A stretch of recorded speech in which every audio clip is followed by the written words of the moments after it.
Well, good morning and welcome to Water and Stone. My name is Dieter Randolph. And I'm Jenny Randolph.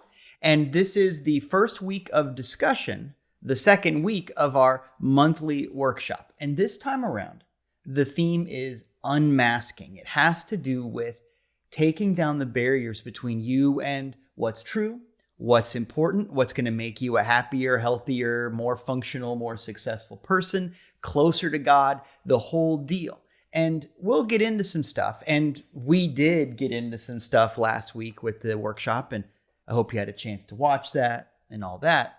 But the basic idea is that if God is already perfect, you don't need to make perfection or even happiness or even love or even whatever it is you're looking for. You don't need to make it happen. You need to get the things out of the way that are keeping it from happening.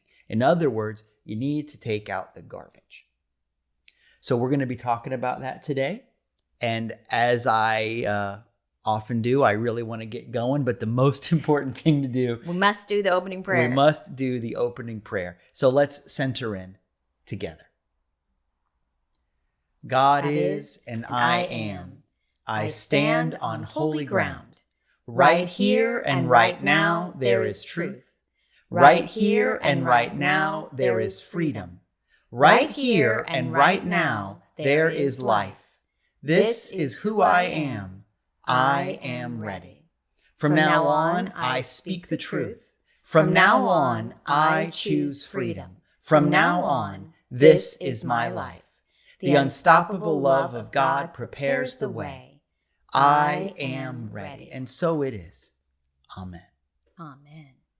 So before we get into the conversation today, I want to remind you that if you watch, I'm not reminding you because you know, I'm reminding you that if you watch these broadcasts live at 11 a.m. every Sunday morning, you get an extra treat that people who watch it later don't get. And that is you get the conversation that goes on in the sidebar. Right. And it is a live chat. So anything that we're talking about, it actually goes away. It's very different from the comments that are left in the comment section that like stay there forever or until one of us decides to eliminate it. But it's really fascinating because we can say hello to one another. I think we had a joke last week. Oh, there's always you know, and it's just, it feels really good to be together and as much as we can. It's as close as we can be right now. And to doing yeah, that. And we have big plans for when we can get back together. Right now, we don't know when that's going to be, probably after the first of the year. It's looking like it's probably going to be in the new year because a lot of places, understandably, are not allowing large gatherings. And I say large gatherings, but 6 or more people, you know, is considered a large gathering at this point. As the Bible says, wherever 2 or more are gathered right, at a sensible 6-foot distance. But we want to be safe, and so as soon as we are able, as soon as we get the green light from people, and it feels like it's safe, and the city of St. Petersburg, you know, the finest city on the face of the earth. I gave pause. We want to be good stewards and all of that, but I think we're looking at probably a once a month gathering at this point. We have some ideas. We're going to bring the music back. It's going to be, might have special guests. We might have all kinds of stuff. Yeah. But we're going to try really hard to preserve this level of interactivity. But the reason that I bring that up, beyond asking you to pray with us and envision that time, I was going to say, together, please envision, hold that thought together, and keep your ideas coming. If there's some things that you'd like to see, let us know. You know, we can't do everything that everybody wants, but I want to know what you want to know. But the thing that I really wanted to bring out is, in that little sidebar conversation that just goes away as soon as the live broadcast is over, I often hang out until always hang out until the very, very end, but I often give just a little teeny bit of homework. And last week was no exception, because last week I mentioned that in and through a lot of the things that we're going to be talking about, this week's conversation is in part inspired by the denials chapter in a book called Lessons in Truth. And I know it's weird that I'm holding up a book that I did not write, but this is really, really an important book. It's really after the Bible, our primary textbook. It's a beautiful, beautiful book. If you want to dig a little bit deeper into the basic ideas that we talk about every week, pick up a copy of Lessons in Truth. Now, my cover is different than the one you might have. It's been published a bunch of different ways.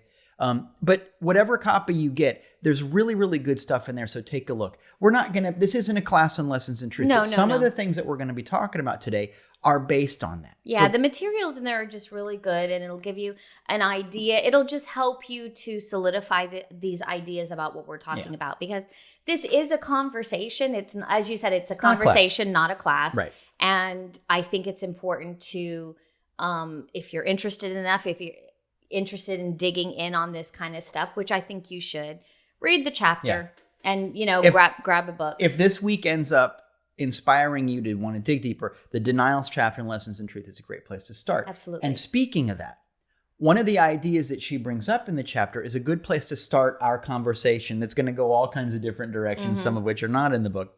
She says at the top of the chapter that every single religious system, church idea, modality, whatever you want to call it, every single system has some kind of a concept of taking out the garbage. Yeah. She calls it denial. And real quick, I want to say denial doesn't mean, it's not used here in the negative way of, oh, you're in denial. Instead, it means your ability to say this, whatever it is not working for me. It's not true, doesn't have power over me. Right. This isn't who I am, that kind of a thing. You have the right and, in fact, the responsibility to exercise the power of no. And that's what denial is. Right. And if we're looking at cultural examples, if you go back, and even, I'm sure there's even tribes and cultures that still sacrifice animals, for example. That is a form of sort of transformation and taking out the trash. Well, and you even see it in like a vow of silence or a vow of poverty. Exactly. There's a concept of that. And there's a concept of removing something, sacrificing something, giving over something. Lent. Yeah. Right? Yeah. When you go to the dryer and you take all the lint out of it. Lord. Whatever. Stop. Whatever it is. That was really bad. I'm a dad. I can do dad jokes. But the point is, what she's saying in the book is that every system has some kind of a concept of denial. And different systems have different flavors. Different systems place different emphasis on different things and all that. But as I said, this is an old book. Came out in the late 1800s. And reading it in the 21st century, like I've read it a million times, but reading it again, I thought to myself as I read that part, she said nearly every religious system, whatever. I thought, except ours, not our religion, because we do believe in letting go. Obviously, this whole series is about it. But as far as our culture, I think you could make an argument that we are the first culture since maybe the Bronze Age that doesn't have a concept of, you know what, I'm going to minimalize. I'm going to let go of some stuff. I'm going to take out the trash. Right. We do have a concept of replacing. Like it's something, but it's not the same. Yeah, new and improved. I'm not throwing this away because I'm done with it. I'm throwing it away because I'm going to buy the better version that's the same. It's like, Dana Carvey's got a great run on how his little kids want a new action figure, and it's the same as the old action figure, except his index finger is crooked a little bit differently. Everybody knows what it's like to buy the new razor blade because it's got one more blade, and now you're up to 27, and you can use your whole face with it. But you know what I mean? It's the bigger pizza with the cheese in the crust. Would you like to supersize Would you like to supersize it? I mentioned that last week, yeah. But we live in a very acquisitive culture. Mm-hmm. Very often, our solution to a problem is to add more stuff on to cover up the old problem with layers upon layers, strata, archaeology level layers of new things. And hopefully... And most of those things are material. Well, that's the other thing. And that brings me back to the book just for a second. And she says, the problem, in so many words, she says the problem that a lot of people face is that desire or that concept of denial gets channeled through material things. God doesn't need you to be poor. Mm-hmm. Remember, Jesus said, I came that you might have life and have it more abundantly. When it was time to pay the taxes, Jesus picked up the tab. Mm-hmm. He didn't say it's good to suffer. And so if your concept of denial is filtered through the desire to make yourself hurt, that's not really what Jesus was talking about, is it? But if you have this spiritual thing, spiritually, I need to let go, but you exercise it through physical means. That's where the short circuit, the disconnect happens. That's why it's never going to be enough. You're never going to be fulfilled. You can't ever have enough stuff. It's that old trope of, the one who dies with the most toys wins. It's like it doesn't, and then on the other side of it, you can't take it with you. Right. So I saw a bumper sticker that said the one that dies with the most toys still dies. It's pretty, and there's, it's a little dark, but there's a point there where it's like, what are you, a pharaoh? Or are you going to get buried with all of your various products from Ron Popeil? Right. It's not a thing. So I want to clarify when we're talking about, because we use the term garbage because the analogy works. It's a good broad term. Well, yeah, because the thing is when you're done with something, you throw it in the trash, all your packaging and whatever, and then you have to take out that trash. And if you never took out the trash, your house would be full of trash. And you get to be on a reality show, but not a great one. Exactly. Or you get sick, or there's all kinds of stuff that is going on. And that is such an interesting analogy, because the truth is that you will get sick, you will get overwhelmed, you will get buried in your emotional stuff. So I want to take a minute and talk about what we mean by taking out the trash, by what garbage actually is. Yeah, because we know that it's not material. Well, right, because by now you're watching this going, I feel like I need to clean out. Sometimes I get that. It is not just a physical thing. It is part of your spiritual journey. It can start there. Yeah, but it should not be the point. It is never, I'm going to say never. Wow. Okay. It is never a physical thing. It might be channeled through. If you're feeling healthier and you've let go of some emotional stuff, some spiritual things don't work for you anymore, some old ideas, you may then feel led to, you know what, I'm going to clean out the garage, or I'm going to move to a smaller house or a new town or whatever. But because you know about geographical cures, it doesn't ever work the other way. Right. You brought up those shows, and I did too, because it's such an easy thing to talk about. Every time I'm flipping around and I see one of those hoarder shows, the ones, and the house is just full of, cat skeletons and terrible, scary things. And they always do the thing where the person has to go get help. They go away sometimes so that they can fix up the house. Those. Every time I watch one of those shows, I think, take that person, just take them to Disney. And while they're at Disney World, or the south of France, wherever, take them far away. And while they're there, just burn the house down. I know it's terrible, but that's my thought process. Right, because just start over. Because I can't even imagine dealing with all of that stuff. But it wouldn't work because that person is not changed. And that's the geographical cure that we're talking about. They came that back, you could put them in a perfectly brand new clean house, and in a few months, they would be right back in the same. They would go, you know what this house needs? Cat skeletons. It would be, it's the same thing. Dust bunnies. Yeah. And it's the same thing over and over again. Because the behavior isn't changed, and they're, whatever mental garbage or psychological garbage or spiritual garbage they're not making room for that kind of, and we talked last month about change. So, go talk about that. And so this feels like it does build on it, because you have to want to change. And then the question goes, okay, well, how do I start this? And we're saying, okay, start by getting rid of all of the stuff that you don't need. But when we talk about garbage, we're talking about everything that gets in the way that makes it about you. Well, that's the thing. And this is an extension of the talk from last week.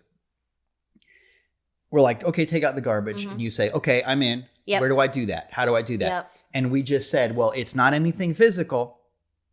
At best, that's a byproduct of some inner work. Okay, so what is the garbage? Mm-hmm. Garbage equals, just as you've said, the garbage that you have to take out is the things that you do to make it all about you. Remember, during the workshop, I talked about the difference between pediment and impediment, and that difference is I'm.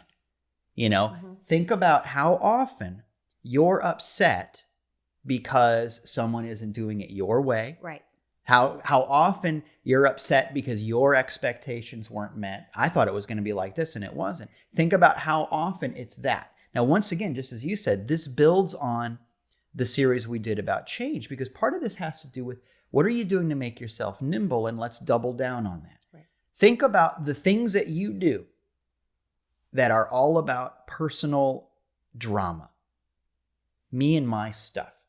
And I just want to clarify, because I think we want, we're not talking about the things that make you a healthy person. We're not talking about self-esteem. We're not talking about, the healthy part of what you're doing. You know what I mean? No, I just want to make sure that we're talking about, don't make it about you.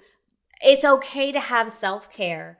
It's okay to put yourself first in scenarios, and it's okay to take care of yourself. Right. That's not what we're talking about. We're talking about the ego part of this, where you must have it your way or no way. Right. And I've known some people like that. Oh, sure. And I think I've been like that person. Not always, but I've had moments of, well, if you're not going to do it this way, then.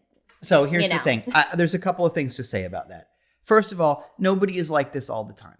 Right. We're all working on it. It really is a spectrum, and it's okay. I don't want you to beat yourself up. I do want you to build yourself up. I don't want you to beat yourself up. It's not about guilt things. But here's how you can tell the difference. Remember, we've said many, many times that you're not the source or the destination of good. God is the source. Ideally, the way that this works is all the good is from God, goes through you into your world, right? We talked about this trinity of how the universe works, right? You're going to get messed up in life if you try to be the source. All the good comes from me and I'm the source for that person. How come they don't like me anymore? That kind of thing. Right. Or if you try to be the destination, it's all going to me and I'm not going to let anything good out of my life. I'm going to be as much of a miser with that as I can. That's when things get broken. So ask yourself, self-care has to do with how can I be a good conduit. A good channel, a good messenger, a steward of the flow, as we say. How can I be a person for whom this can flow easily and smoothly into my life? If you're doing those things, that's self-care and that's super healthy. But it's not about you. It's about something happening through you, right? That's the difference. Is your concept of quote unquote self-care helping you to pretend like you're the source and or the destination? Or is your concept of self-care helping you to be part of the flow? That's how you can tell the difference. If it is a clog to that system, it is bad for you, profoundly bad for you, bad for your world, bad for the people who love you, the whole deal. That's what I'm talking about. When you meet somebody at a party and they talk about all of the reasons why they're better than you. Yeah, subtle. And it can be subtle. It's usually not, people are not coming up and going, you know why I'm better than you? But it comes in the form of OneUpmanship. Yeah. So it's just like, oh, well, my daughter is doing really well and blah, blah, blah, blah. Well, my son is da, da, da, da, da. And I think that's, and it's a subtle beating down of the people around you to build yourself back up. So ask yourself. And that's not cool. Ask yourself. Don't be that Is this person. really who I am? Yeah. Of whatever it is that you're about to say, whatever it is this really who I am? Remember when you were a teenager and you weren't sure who you were, so you thought you'd put on some personas? Who I am? I'm a rocker because I have an AC/DC t-shirt. We talked about that a couple of weeks ago. Yeah. You know who I am? I'm this because I have put on the costume, and we're coming up on Halloween. The series is called Unmasking. It's that. And you want to go, if there's a teen in your life, you want to go, is this really the whole thing about you? But again, it's the process, and it's allowing that process to happen because they figure out, oh, wow, this really isn't me. And they grow up and they grow out of it. So don't be hard on yourself if you are in your band t-shirt phase of your life. No, I'm not saying that it's bad. Yeah, I know. I'm just wanting people to say this, like you said before, this is a process of it.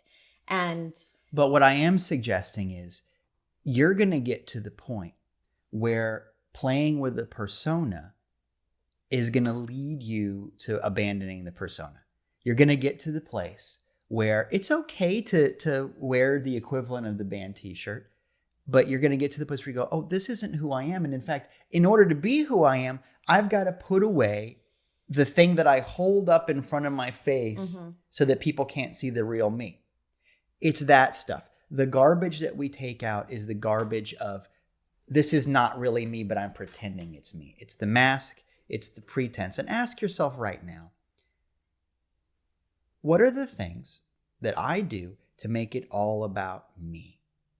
Well, and it's funny. I'm thinking about the scenario that we were just talking about the person at the party, Mhm. and the OneUp Man and, OneUpmanship, and then, talking about all this stuff. And if you are doing any kind of version of that, it's not ending up the way that you think it is. No. People aren't walking away going, wow, what an amazing person. They're either walking away going, what a jerk, or they're walking away feeling sorry for you, and I think that And either way, they didn't actually get to know who you were or what you're really about, because you're just constantly trying to make it about this surface stuff, this material stuff, your accomplishments, how big your house is, everything. And it's okay. Wedding at Cana. Jesus shows up at the party. Mm-hmm. Can you imagine Jesus going to the party and going, "Hey guys, you know who I am? Yeah. Hey, you know look who's, at, you know look whose at me. dad? I know people." Can you imagine? It's or Well, can you how imagine, effective would he have been? Right. People would have tuned out immediately. Or can you imagine Jesus going, guys, I'm going to get crucified in a little while. I'm gonna and be it's going to be dead. really terrible. Aren't you going to be and sorry? nobody likes me. And, and all I'm these going things. to eat some worms. Yeah. Either one of those, you don't get to meet Jesus. Right. You get to meet the mask, which is why he doesn't do that, right? Well, obviously, no one's going to a party saying, "Hey, I can walk on water," but lots of people are, there's an equivalent, right? Yeah, or a parallel at least. Similarly, there's lots of people that go, "Well, it's this thing." And maybe it's not crucifixion, but maybe some people talk about it like it is, that kind of a thing. Look, everybody's got things that they're proud of. Everybody's got things that they're working on. But those things are not the truth about you. The reason that the hero is because they don't have to wear it on their sleeve. They just are it, to use some weird grammar there. So what are you versus what are you talking about? What are you versus what's about you? That's the difference. And those are the things to get done with. But here's the deal. The reason, and we can talk a little bit about this in coming weeks too, but for right now, the reason that people put on the mask, do the pretense, I think it has to do with a fear of their own power.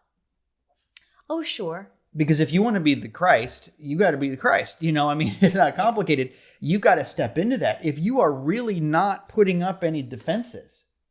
But I think also it's about the responsibility.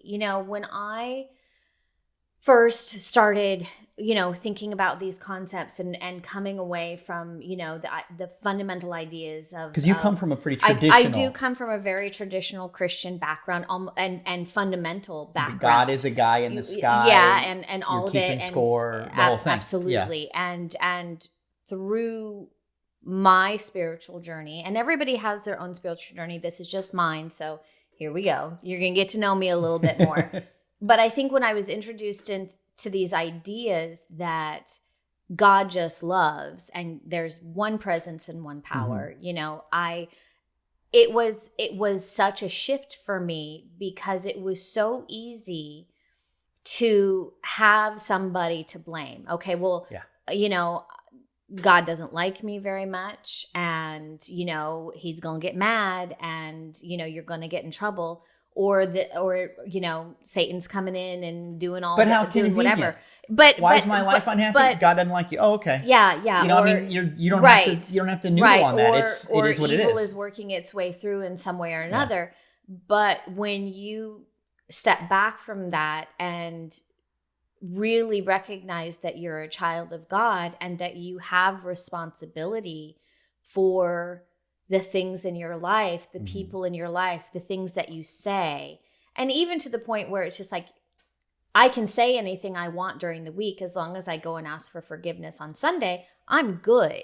Right. And there's still a lot of religions like that. So that, and I, through my own journey, that is such a crush. But at the very beginning of changing this and learning this and taking out my own garbage and dealing with my ego, there's a little bit of mourning that excuse. There's a little bit of grieving that process of, oh man, I feel the weight of this responsibility of my life. And it sounds funny because I am such a controlling person. I like things in order. I like things the way I'm a very particular person.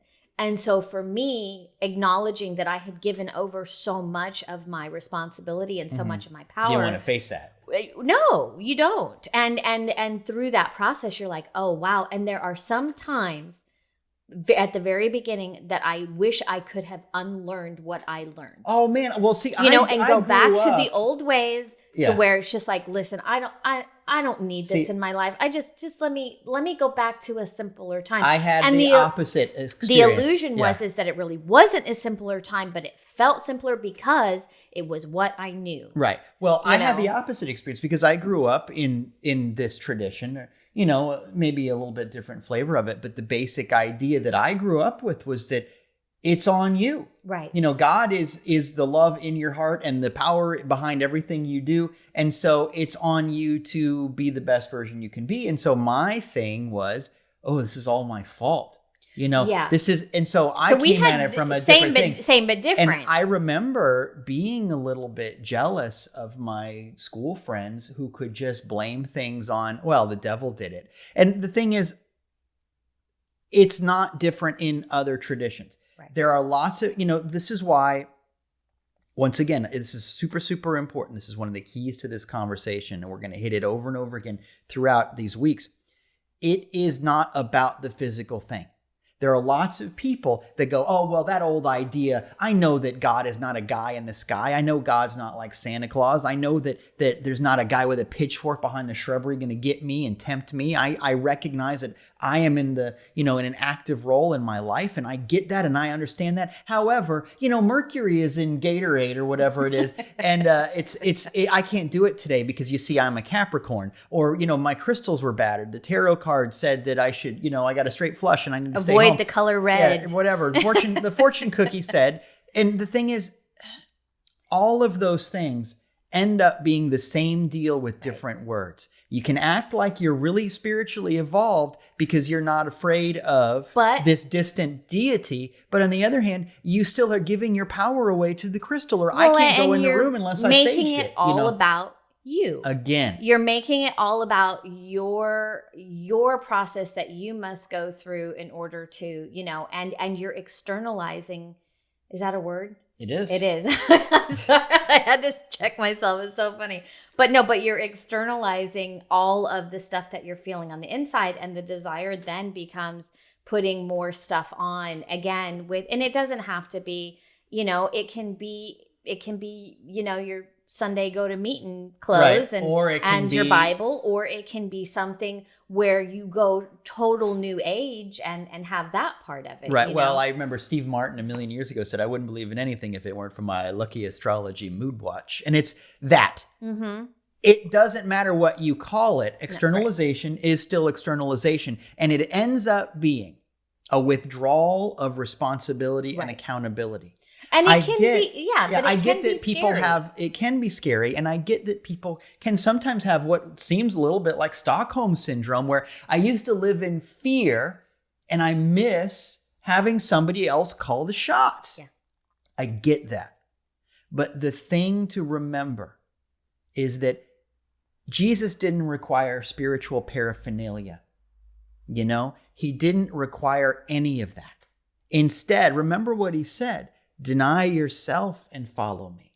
Right. He's saying, get done with your ego stuff and the games you play. Let people really know the you of you. Let God really know the you of you. What's the truth about you? Is it the outfit that you wear, the job you have, the car you drive, the movies you like? Those things are about you, but they're not you. And that's the difference. What is me versus what is about me? And to the degree that you can get rid of the things that are about you and really start to show the world what is you, you're going to be a lot happier. And that's tricky. Well, because when we're talking about taking out the garbage and we're talking about doing all of this stuff, again, going back to the original thought that we're not very good at it because we're not good at sitting in the silence and we're not good at sitting in the empty space. So if we're going to use like the house analogy and the garbage analogy and things like that, it's interesting because our daughter and her fiance, which I love saying, just moved into their brand new home, and there's no furniture in it. We just got done helping them paint all of the rooms and all of that stuff. And it is an empty home. Completely. And there's something really awesome there about is something, that. But it's full of potential.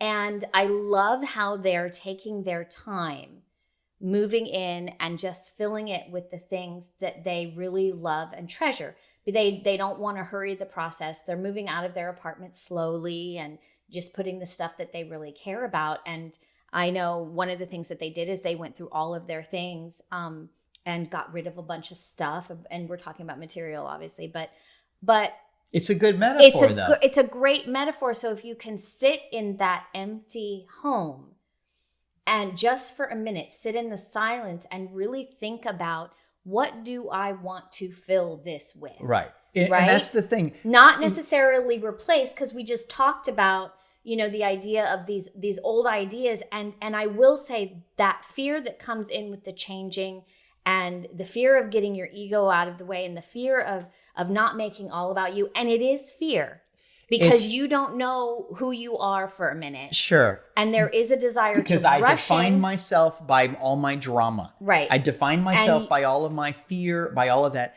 And there's this thing. And you rush in to fill it. Yeah. And what we're talking about is be like our kids' new home. Be empty for a minute. You don't have to fill up that space. Take time in the silence to think about what you want to fill. Once you get rid of these old ideas that you've been hanging on to, once you get rid of the old ideas about what is getting in your way, don't rush to fill it with all this new information that you're reading in the next self-help book. Right.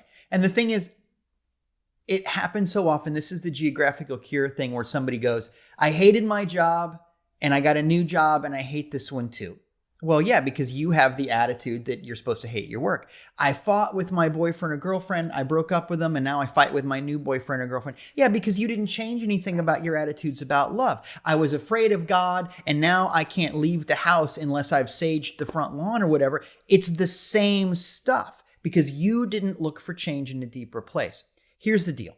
Next month, we're going to talk about ways to shepherd what you put in that space. But for now, we're going to sit in that emptiness. The emptiness. What I want to remind you is that thing you learned in high school is that nature abhors a vacuum.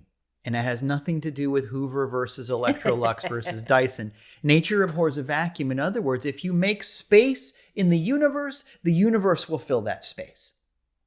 Your job right now is not to fill that space, because I'll tell you, man, you're going to end up filling it with whatever was there before. Well, if you don't take the time, you will. If you don't change something, the simple act of denial is going to get you a new boyfriend with a different name, a new job with a different business card, a new concept of God with the same old fear. Your job is not to fill that space right now. We'll get to that. Right now, your job is simply to make room so that spirit can fill that space. Mm-hmm. Your job is to sit in the silence. And there's lots of ways to do that. I was going to say, there are people who can imagine that concept of an empty home and it frightens them. Yeah. Imagine yourself at the rim of the Grand Canyon. Would you go, what would be better is if we put some shelves in here? There are people fill this up. It's a bloody great hole. Let's get some shovels. What if we had a mall here? Quick. There are people that can't conceive of it, right? Don't be that person, spiritually or any other way. Be the kind of person who can sit in that silence. Imagine that your next conversation is that empty home where you go, I'm just here. Right.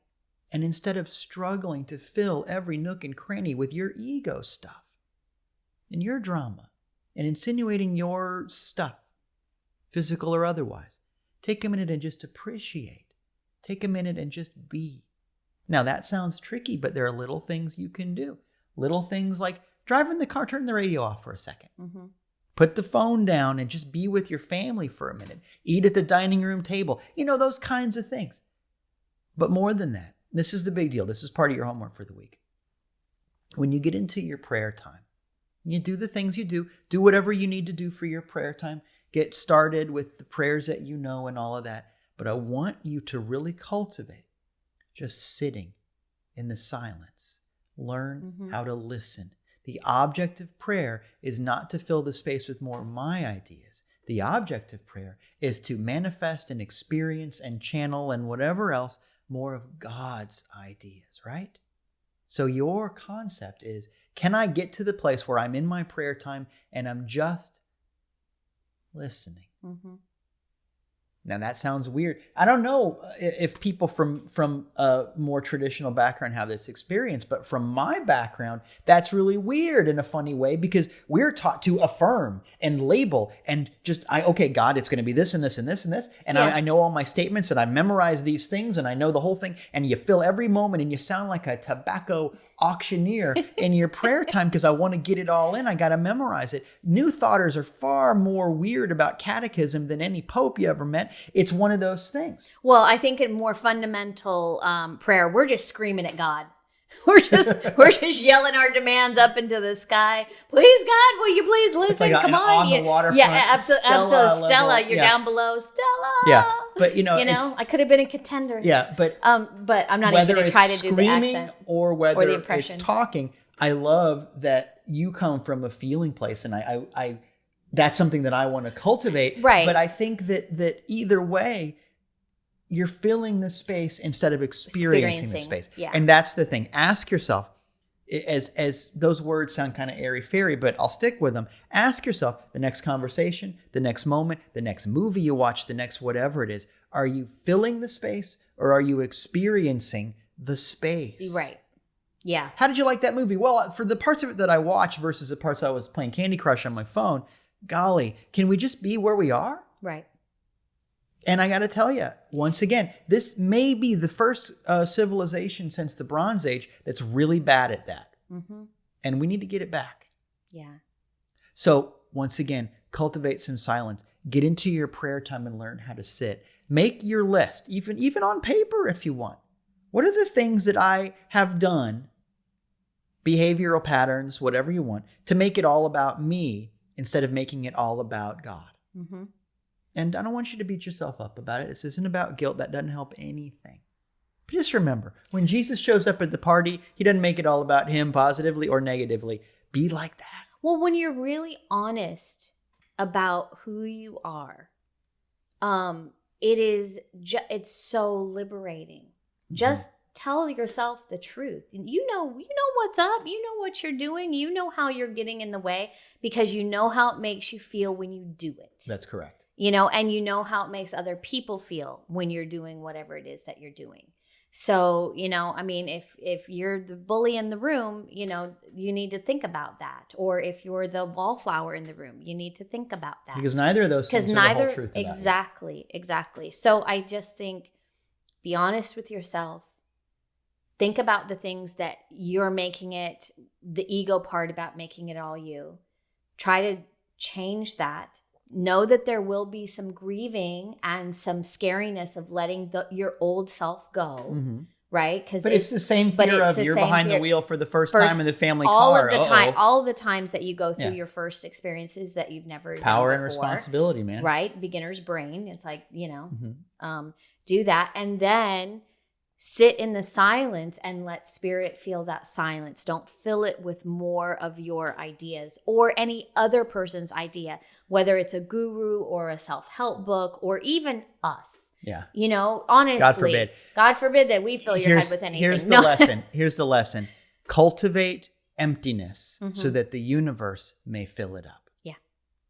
Well said. I think we're done now. With that in mind, it's now time to take our opportunity to give. As you know, we are counting on your gifts of love and substance to help keep this ministry going. Like we've said, we got big plans for the future. We want you to be part of them. And you can be part by liking and subscribing and sharing. Please spread the word about what we're doing. Please participate in any way you can. Please tell somebody. Share the Facebook post and all of that. And please, please, please help us to continue this ministry by going to donate.waterandstonechurch.com. Let's hold these gifts of love and substance in our minds and our hearts and share our offertory blessing. God is my source, my unending supply. With this gift, I carry my gratitude into action. God's blessings flow through me and fill my world. I give and I live with radical joy. And so it is. And so it does. Amen. And as always, I want to remind you that wherever you are, you're not alone. Take some time to reach out to the other people that you meet in the YouTube conversations. Find them on Facebook and find us on Instagram and on social media. You know how to get a hold of us. Please do that because we want to know what's going on. But in the meantime, let's affirm our oneness by praying together as a family. God, I'm ready for change. My heart is open. I'm not afraid anymore. My life is in peace and on purpose. In Jesus' name, amen. Amen. Now go show the world what love looks like today. Thank you.